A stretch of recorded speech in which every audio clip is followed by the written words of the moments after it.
लंका कांड के अंतर्गत आप प्रसंग सुन रहे हैं। दोनों तरफ की सेनाएं आपस में भिड़ी हुई और निशाचरों को मार करके भगा। जब सेना भागने लगी तो नगर में हाहाकार हुआ।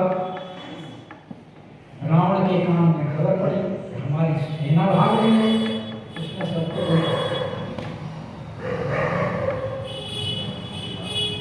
और बोले कि जो युद्ध से वापस आएगा उसको मैं अपने हाथ से मार दूंगा। तो अब उनके पास कोई ऑप्शन है, या तो युद्ध में मरे या रावण के हाथ से मरे। क्योंकि रावण कहता है अब तक तो खूब चकाचक मार उड़ाए, और जब वो खाए पिए को हलाल करने का समय आया तो प्राण बचा करके भाग लिए। समर भूमि भये वल्लभ प्राणा,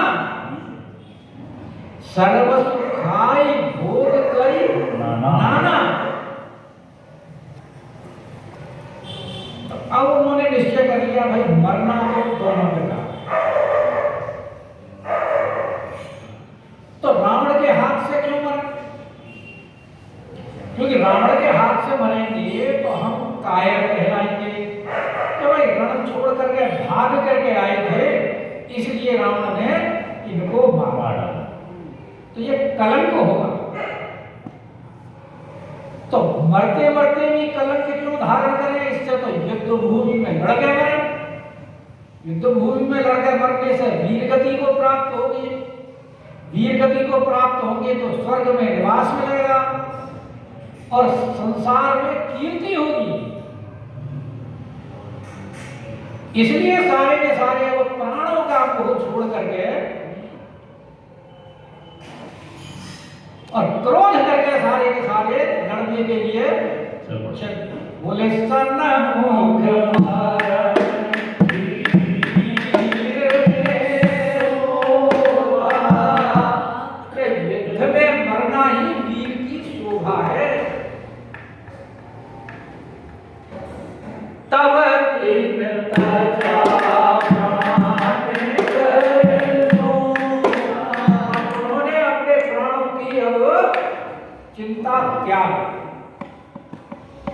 और जो हथेली पर प्राण लेकर के चलता है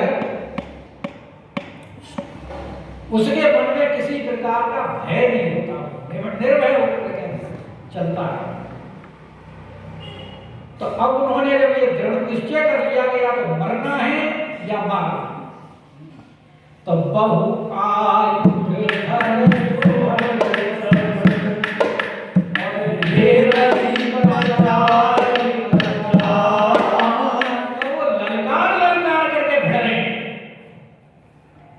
और आयुध भी बहुआयुध,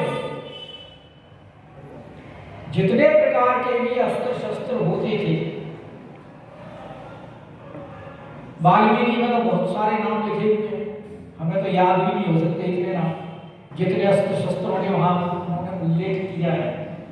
क्योंकि ये प्रसंग जो वर्णन किया है वाल्मीकि ने 8 सर्ग के अंदर किया है। गोस्वामी पाद ने उसको संक्षिप्त कर दिया है कि बहुआयुध धर्म, क्योंकि चारों द्वारों पर बहुत जबरदस्त संग्राम हो रहा है और जो अपने प्राणों का मोह त्याग करके युद्ध कर रहे हैं, तो उन्होंने वहां इतनी खलबली मचा दी है कि अब तक तो बानर भालू के डर से वो भाग रहे थे,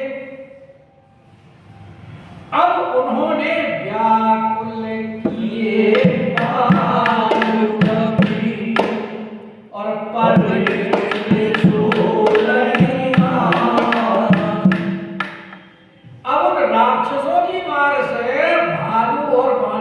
व्याकुल हो गए, अंग भंग विदीर्ण हो गए हैं, किसी की अंतड़ियां बाहर निकल रही हैं, किसी के दो टुकड़े हो रहे हैं, कहा रहा है, इस प्रकार से बहुत उनकी दुर्दशा हो गई। और इतने व्याकुल हो गए हैं वो भालू और कपि उन राक्षसों की मार से कि भय आतुर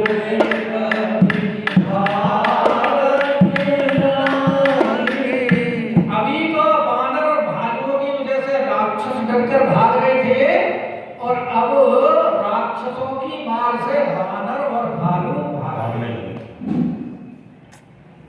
जब हृदय से डर निकल जाता है तो साहस कितना बढ़ जाता है उसका ये परिणाम दिखाई देता है। अब तक तो वो हृदय में डरे हुए थे बानर भालुओं के, क्योंकि हनुमान और अंगद के जो कर्तव्य थे वो उनके दिमाग में थे। बोले उन दो से ही हम पार नहीं पा सके तो इनसे कैसे पार पाएंगे। तो जब उनके हृदय के अंदर डर था तो वहां से वो युद्ध छोड़ करके भाग गए थे, और जब हृदय से डर निकल गया तो उसका परिणाम एकदम विपरीत हो गया। अब उनकी मार से बानर भालू भाग रहे हैं कि भय आतुर सभी भागने लगे। कथा कौन सुना रहे? पार्वती जी को शंकर जी कथा सुना रहे। अब जब भगवान शंकर बोले कि बानर भालू निशाचरों की मार से भागने लगे, तो पार्वती जी बोली प्रभु अभी तो आप कह रहे थे कि राम प्रताप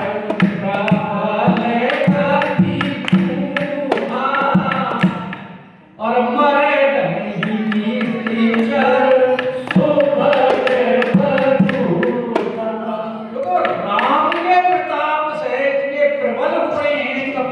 दल के वो उनको रगड़ रगड़ के मसल के मार रहे, और आप कह रहे कि गरजई सिंहनाद और भालू महाबल जो कि जो बलवान जो भाला और भालू और बानर हैं वो सिंहनाद करके गर्जना कर रहे हैं। क्योंकि अब वो सिंहनाद की गर्जना राम प्रताप कहां चला गया तो ये भाग रहे हैं। भगवान शंकर बोले देखो पार्वती युद्ध में लीला कर रहे हैं भगवान। अगर कोई युद्ध में जीतता ही चला जाए तो फिर उसमें आनंद नहीं आता। आनंद कब आए? कभी हार रहे कभी जीत रहे। भगवान भी तो नागपाश में बंधे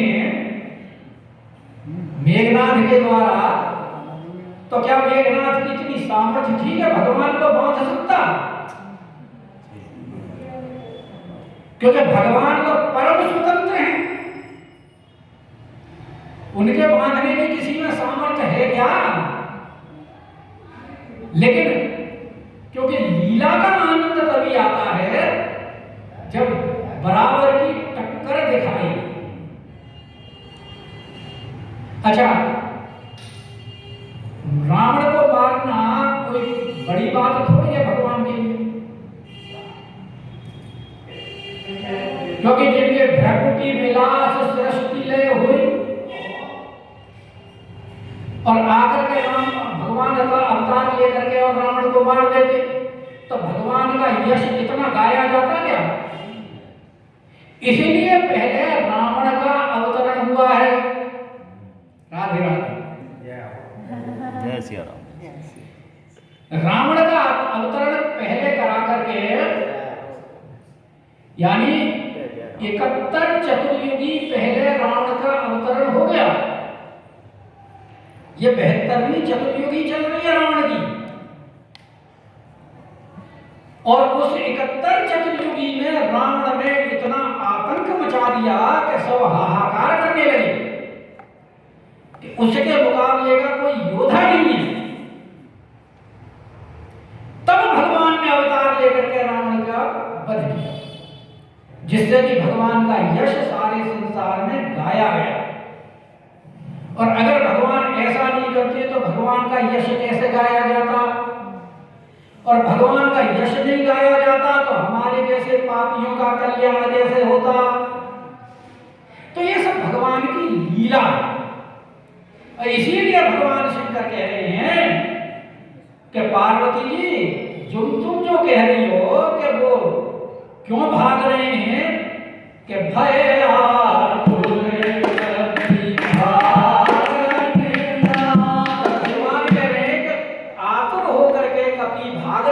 व्याकुल होकर के भाग रहे हैं। तो कह रहे हैं कि इसमें चिंता की कोई बात नहीं है, अभी भाग बेशक रहे हैं कि जब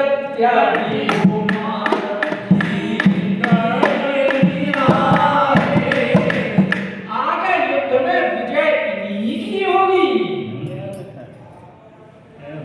इसलिए इसमें चिंता करने की बात नहीं है। शंका मतलब आगे शंका की तो गड़बड़ हो गई, क्योंकि राम प्रताप जी के साथ है।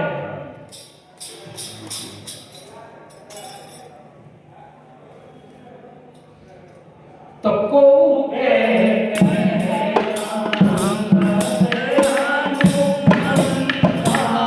अब जब सेनाएं भागने लगी वानर भालुओं की, तो अपने रक्षक को पुकार रहे।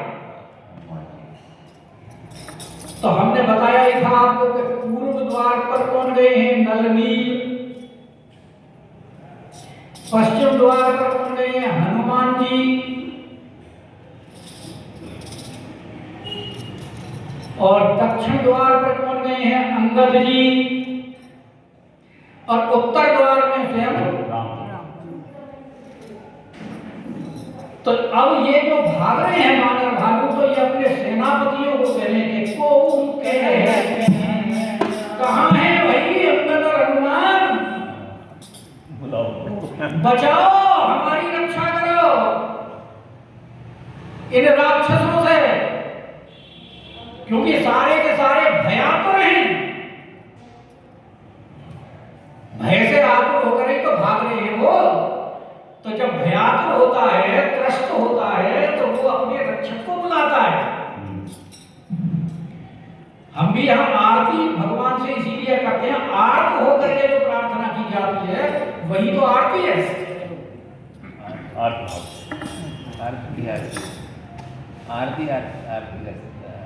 आरती ही तो आरती कर सकता है। माता पिता तुम और किसके पास जाऊं, तो अपने स्वामी को ही तो बुलाएगा। तो उनके जो सेनापति थे, जो नियुक्त किए गए थे, कि को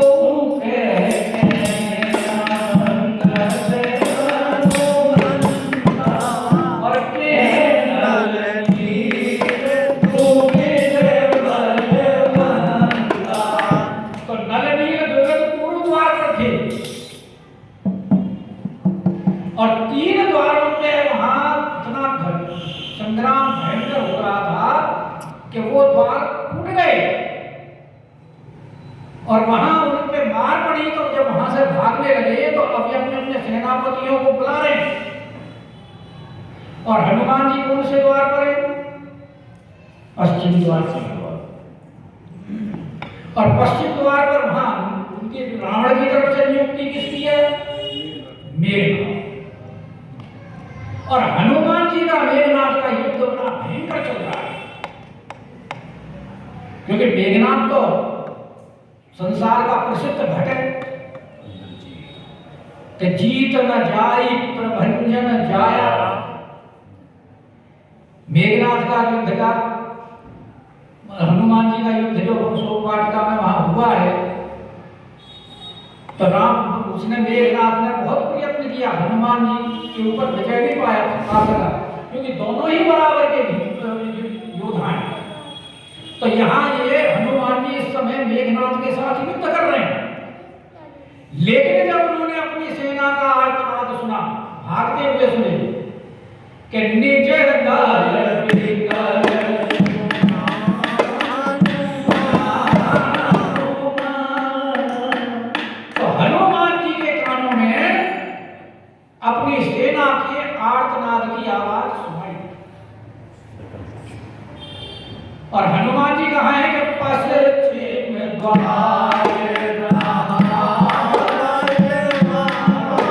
कर रहे हैं पश्चिम द्वार पर मेघनाथ के साथ, और मेघनाथ से पार पाया नहीं जा रहा।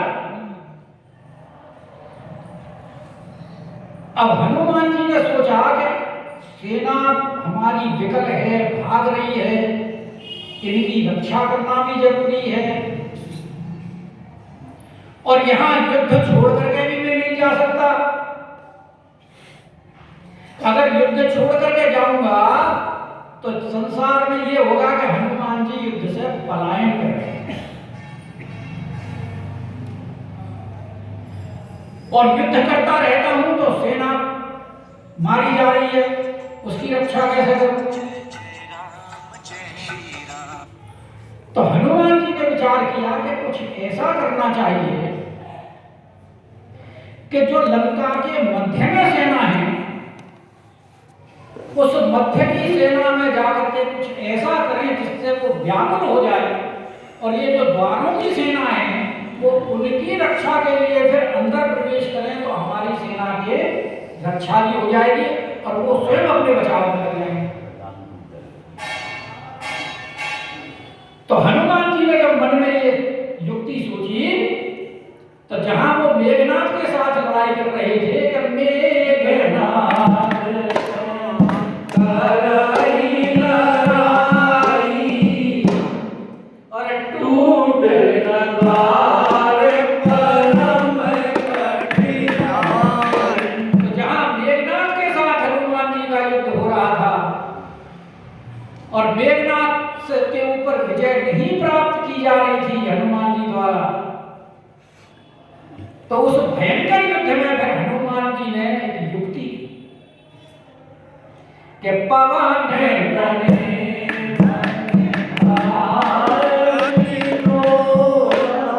उस भयंकर परिस्थिति को देख करके हनुमान जी के हृदय में क्रोध उत्पन्न, और जब क्रोध उत्पन्न होता है तो समस्त इंद्रियां हट करके एक जगह स्थिर हो जाती है, और क्रोध में मनुष्य वो कार्य कर जाता है जो कि साधारण अवस्था में नहीं कर पाता।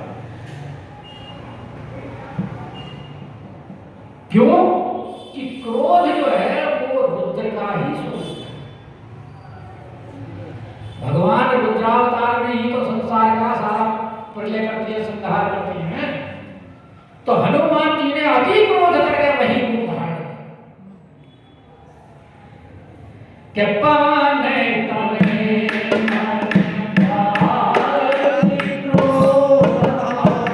तने का यहाँ गोस्वामी पाद जो है हनुमान जी के लिए जो पवन तने शब्द का यहाँ प्रयोग कर रहे हैं उसका अर्थ है कि काम बड़ी तीव्रता से करना है, पवन के समान,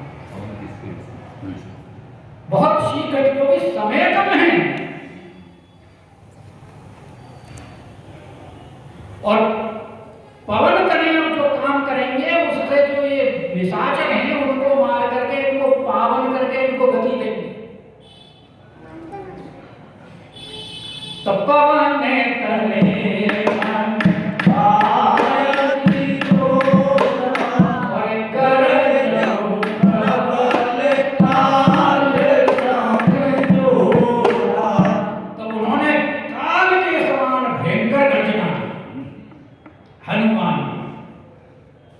क्योंकि रुद्रावतार का उनमें आवेश आ गया।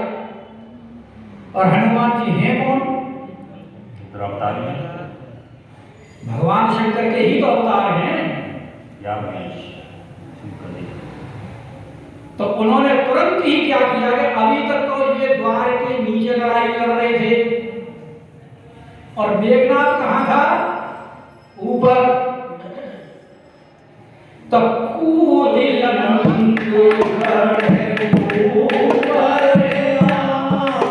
हनुमान जी तुरंत कूद करके लंका के ऊपर पहुंच गए जहां रथ में बैठा हुआ मेघनाथ युद्ध कर रहा था,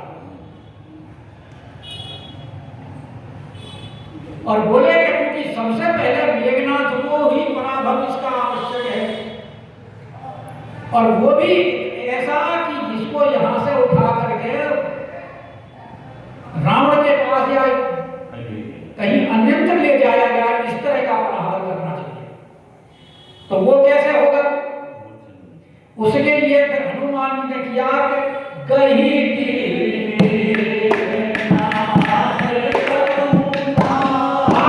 विशाल पर्वत उन्होंने लिया और मेघनाथ के ऊपर धावा बोल दिया।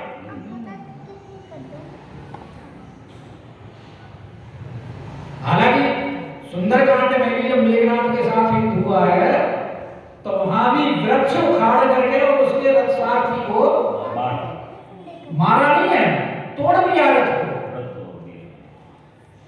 लेकिन वहां रथ के तोड़ने से बात नहीं बनेगी, वहां तो सारथी भी मारना पड़ेगा। इसलिए भंजे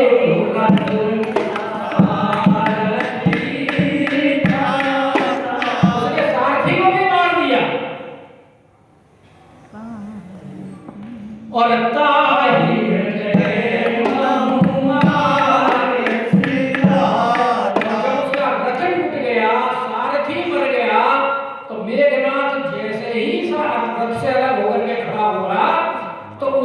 अवसर नहीं दिया हनुमान जी ने संभलने का, तुरंत उसकी छाती में लात मारी ताकि, क्योंकि भूसा मारने से तो ये थोड़ी देर के लिए मूर्छित होगा। लिखा है ना, ता मुठिका मारी चढ़ा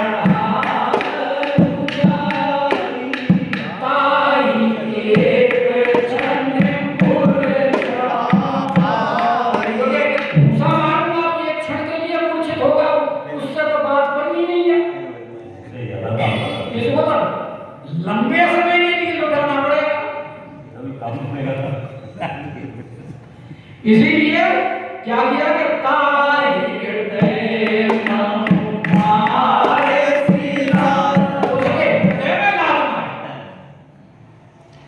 और लात मारी तो वो व्याकुल हो गया और व्याकुल होकर के जो लमलेट हुआ तो जो दूसरा सारथी था वो देख रहा था कि इसका सारथी तो मारा गया और इसकी अवस्था भी ऐसी नहीं है कि अभी युद्ध कर सके। तो सारथी बोला कहीं ऐसा ना हो कि हनुमान जी इसको बांध करके अपने रामादल में ले जाए। जैसे रावण ने मेघनाथ को आदेश दिया था कि उसको मारना नहीं है, सुत बांधे ताही, और हनुमान जी को बांध करके मेघनाथ लाया था। कहीं ऐसा ना हो कि हनुमान जी उसका बदला लें और इसे बांध करके ले जाए। तो इसलिए इसको मेघनाथ को यहां से हटा। तो इसलिए दूसरा जो सारथी था सूत था कि विकल तेरी जान, जब उसने मेघनाथ को व्याकुल देखा और गंभीर अवस्था देखी तो उसको डाल करके और तुरंत उसको घर में ले आया। अब हनुमान जी का रास्ता साफ हो गया। चाहते भी यही थे हनुमान जी कि तुम्हें फुर्सत मिले ताकि हम अपनी सेना का बच बचाव कर सके। तो अंगद सुना और इधर अंगद जी को समाचार कि हनुमान जी वहां पश्चिम द्वार पर अकेले बढ़ रहे हैं मेघनाथ से, और अंगद जी ने इधर जो उनके साथ जिसका युद्ध हो रहा था उनको परास्त कर दिया था। तो अंगद सुना